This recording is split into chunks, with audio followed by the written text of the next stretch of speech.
If you claim to be a 500-hour pilot, but you fly like shit, they're gonna know. And secondly, do research on their company. Go on their social media, go on their website, figure out what they do, what they're about, what their company culture is. Know about the company you're interviewing for. I can't stress this enough. Ladies and gentlemen, welcome back. Once again, another filming location. We're in the car this time. But what I wanted to talk about in today's video was the hiring process to becoming a pilot. So once you get all your ratings and you're looking for that first job or maybe a couple jobs down the line, what does the process look like to get on the team as a pilot? So I thought this was a relevant video because I actually just finished the hiring process at my second company that I've worked at as a helicopter pilot, and both of the processes were very similar, nearly identical. And with other people that I've talked to, this is how the process always works. So if you're looking for that first job or maybe that second job, this is gonna be that guide that you'll probably go through as well. So there are 4 steps to the process, and here are the 4. Number 1, apply for the job. Number 2, the initial interview. Number 3, the on-site job interview. And number 4, job acceptance or denial. So when it comes to applying for a job, I've always applied to a job that was available. So I never reached out to an organization and asked if they're hiring. I always went on one of the job websites and applied that way.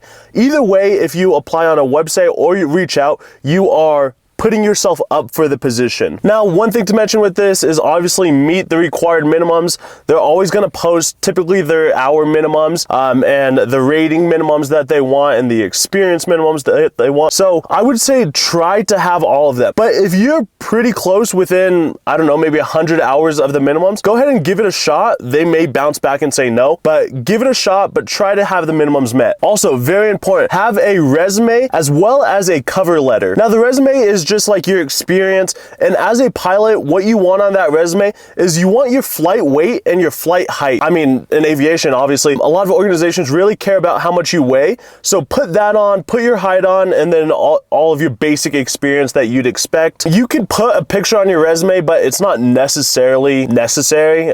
Some people like it, some people don't. I choose not to. You know, if they like what they see on paper, then they'll go ahead and bring you back for that interview if they want, but don't hold yourself back by putting your picture on there. I know it sounds bad, but it's up to you, but I don't. Now, I also mentioned how you should have a cover letter. I will throw a picture of a cover letter up here right now. The difference between a cover letter and a resume is that a resume is a list of your experience and your qualifications, but the cover letter is kind of just like a get to know you, a more personal thing. It's something that they can look at and just get a little bit of insight about who you are as a person, versus the resume is more of a list of your experience. Now, I would have both, and if the company has the option for you to submit both, I would submit both, and that just gives them more information. They'll either read it or they won't, but it doesn't hurt. And lastly, with this one, it's really important that you prepare your social media profiles. You know, Instagram, Facebook, Twitter, LinkedIn. I think you should have those social media profiles. If you don't, I mean, I'm not telling you to do it, but have those so that these companies can look you up, and then they get to know a little bit more about if you're gonna fit into the company culture. With that being said, make sure that your social media profiles are appropriate and they show your best self. You know, social media is a place to show your life, but honestly, you have to censor some of your life and show the best parts of your life, so that's why social media is kind of fake. But these companies do research your social media. I know that both my jobs, the companies have looked at my social medias, so you just want to make sure that those are what you want on display. So after you have applied for the job, the next step in the process will be the initial interview. Now, you're either going to hear something back or you won't. If you don't hear anything back within like 5 business days, go ahead and shoot the company an email or reach out to your point of contact at the company, or maybe give them a call and see where it's at in that process. If you haven't heard anything in 5 days, call them, or you're probably going to hear something like, there's one of 3 options. You don't hear anything, so call them back. Secondly, they're going to ask for an initial interview, or they're going to say, unfortunately, we're not willing to go further with your application or something like that. If you hear something back like, we're not ready to move forward with you at this time, I wouldn't really push back against it. You're not likely to change their mind. Look elsewhere. You know, I did a video right here or right there about there's a pilot shortage. You know, if this one company doesn't want you, there's other jobs out there that will take you. So don't push back if they don't want you immediately. Now, let's say you do get that email for that initial interview. Honestly, like you've got a pretty good chance at getting the job because they've looked over everyone's application, everyone that submitted a job, and you sparked their interest, and they're even giving you the time of day. So I'd say you have a more than 50% chance likelihood of getting the job at this point. But for every job I've had, so 2 job interviews now successful, and the other people that I've talked to in the piloting process, this first initial interview is probably going to be on Zoom or on FaceTime. Now the purpose of this is they just want to get to know you, get to know your background. You know, they have their resume, but they want to see how you talk, see what you're about, see what your interests and your hobbies are, just a basic get to know each other. 2 of the jobs I had, it was just like a really fun, easy conversation, really good stuff. Now 1 job I interviewed for was a CFI position, and it was like kind of like a Checkride. It was a Zoom FaceTime thing, but they were like, okay, explain to me SFAR 73, explain to me low G mass bumping, explain to me Bernoulli's principle, and it was like, I mean, luckily I was able to make my way through it and they offered me the job, but I didn't take that job. But that is pretty rare where they're really questioning your knowledge. Most of the time, that first initial interview is just get to know you. The biggest key thing here is do research on their company. Go on their social media, go on their website, figure out what they do, what they're about, what their company culture is. Know about the company you're interviewing for. I can't stress this enough. Don't just apply for a job and then go to this interview without knowledge of the company. Take 30 minutes before the interview and just do your research. In addition, very important, have a list of questions. Now, I'm not going to show you my list for my most recent interview, but I think I had a list of probably 50 questions. And not that I'm going to ask all of them, but you know, at the end of the interview, the FaceTime interview, there's going to be a time for you to ask them questions. And during this time, you should ask them questions. What helicopters are you flying? What are your safety procedures? What is your maintenance procedures? What are your emergency procedures? What is your safety history? Have you had any accidents? How long do people typically stay here? How many hours do people fly each month? How much is the pay? Just so you get your information answered, because it's not just an interview of you, you're interviewing them. You know, you're about to go give this company your life. I mean, you're going to give them a full time commitment. So know what you're getting yourself into and making sure that their values align with what you desire. At the end of the interview, ask them, what is the next step in the process? When can I look forward to hearing from you? Just so that you're not waiting on anything, ask them when you can expect information, and then that at least calms your nerves. Be like, oh, maybe at the end of this week we'll send you an email or something, so then you'll know when to expect something. And I always do that just so I know what to look forward to. And the next part of the process is the on-site interview. Now, same thing again, they'll either like you and say like, yeah, why don't you come down for an interview, or they'll be like, we no longer want to move forward with this. And once again, don't really push back. They either want you or they don't, and that's the end of the story. So you'll either hear something, we don't want to move forward, or they're going to ask you to come for an on-site interview. Now, the purpose of this on-site interview is really, and like at this point, you like 75% have the job. Like, they're really investing in you. They're just trying to iron out, make sure that there's no real big red flags.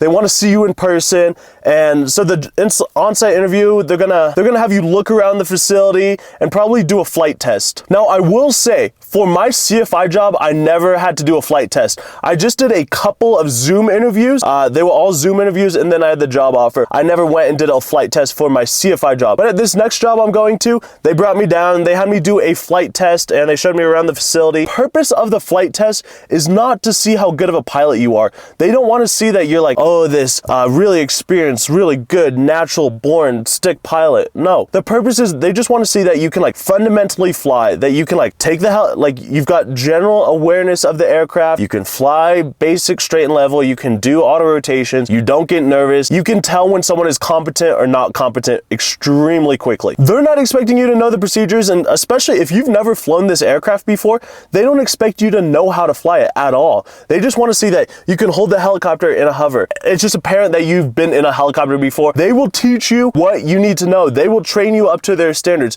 They will teach you all the procedures, all the things that they want you to do, all the maneuvers. They just want to see that you can keep yourself together. And here's the thing. Now, this is kind of like a taboo subject, but we have to talk about it. Logbooks, you can lie about your hours to an extent. You know, it's just something that, I mean, I've never seen it happen and I don't do it, but obviously it could happen. You know, your logbook, it is a record that you keep of your flight experience. Now, you could fudge some of the hours and you could throw in extra hours to boost up your time. But the thing is, you can tell, and now that I'm in this position, you can tell the difference between a 50-hour, 100-hour, a 200-hour, a 500, 1,000-hour pilot. Incredibly different flying styles. You can tell if someone is lying. If someone says like, oh, I've got 200 hours in helicopters and they really only have 100, during that time, there's such massive growth and experiences that happen that you're going to be able to tell. I know it sounds weird. You can tell the difference between a 200-hour pilot and a 1,000-hour pilot. So even though your logbooks technically can be fudged, the flight test is like, you just know someone that is a 1,000-hour pilot. The way they operate, the way that they handle themselves, the way that they just move through the aircraft and touch the controls, you can tell the difference there. If they suspect that your numbers aren't accurate, like if you claim to be a 500-hour pilot but you fly like shit, they're gonna know. But that on-site interview, don't sweat it, you're good. It's just, they just wanna see that you know what you're doing on a basic level. And the final step in the process is either a job acceptance or a job denial. They will either send you an offer letter and you can take the job or deny it, or they're gonna once again conclude the process. Now here is the biggest thing I'll tell you. If you've made it through the process and you have an overall good gut feeling, you got the job. It's pretty clear that you have the job if you've got a good feeling and you have like good awareness of your social interactions and the needs of the company and how things are gonna fit in. You'll just know, you'll have a pretty good gut sense that like things feel good. Or if you can tell things weren't great,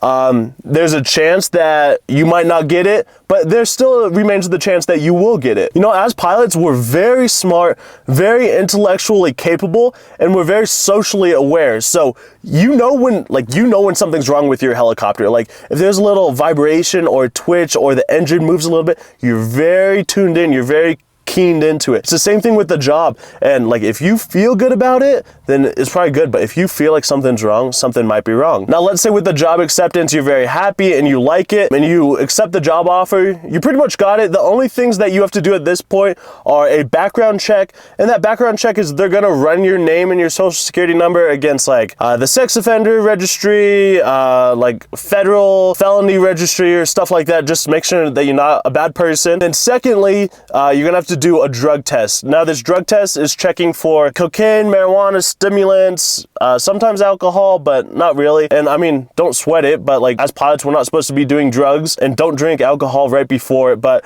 I mean, for me, it was just a urine test. So I just went to pharmacy or pharmacy office, kind of something. I'm forgetting the word, but they had me remove a jacket and just take everything out of my pockets, leave my phone out, and then go into the bathroom, pee in a cup, bring the cup back out, and that was it. And then if you don't have anything on your record and you pass the drug test, you're gonna be pretty good. Pretty much have the job. They'll send over some paperwork, you'll sign the paperwork, you'll agree to their stuff, and then most companies are gonna have you do some onboard training. Now, what I'll tell you is do not ever pay for onboard training. If a company is trying to get you to pay for training to fly their aircraft, it's a scam and a ripoff, and don't do it. The company will pay for your training. So, I mean, I've heard of that happening, so just don't ever pay for additional training to work for a company. But they'll get you familiar with all their procedures, radio operations, I mean, whatever training stuff. Now, the thing is, if you could go through that whole process, and for like the CFI tour stuff, that's pretty easy, but if you're doing like a big 135 tour operation, like in Alaska, or if you're going down to the Gulf of Mexico to do offshore oil rig stuff, you could fail the 135 check ride.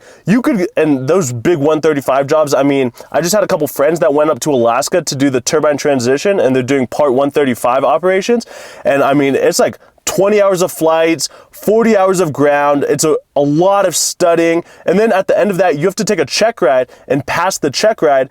And if you don't pass that, then you still don't have the job, even though you've made it through the hiring process. Now for your basic CFI and tour operations, it's not gonna be like that. But for those big 135 operations and even further stuff after that, there are further parts down the line where you could fail out. Now, ladies and gentlemen, the sun is setting and it's getting dark, so I'll leave you there. If you have any questions, please feel free to reach out to me, send me an email, leave a question down in the comments below.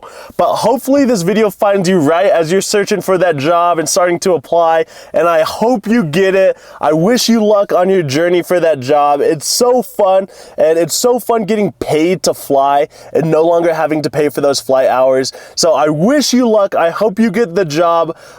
Good luck. If you like this video, smash that like button, and I will see you guys on the next one. Take care.